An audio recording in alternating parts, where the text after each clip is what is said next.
بسم اللہ الرحمن الرحیم۔ السلام علیکم۔ شیطانی جھاڑ پھونک سے کفایت کرنے والی دعا۔ حضرت عبداللہ رضی اللہ عنہ کی بیوی حضرت زینب رضی اللہ عنہ کہتی ہیں کہ واللہ شدت درد سے میری آنکھ سے پانی بہا کرتا تھا اور میں ایک یہودی کے پاس جایا کرتی تھی۔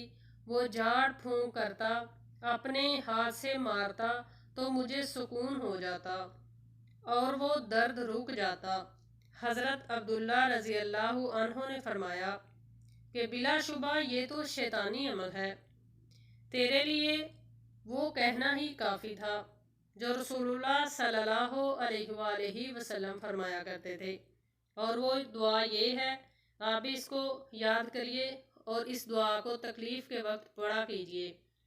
اذہب الباس رب الناس اشفی انت شافی لا شفاء الا شفاؤک شفاء لا یغادر سقما۔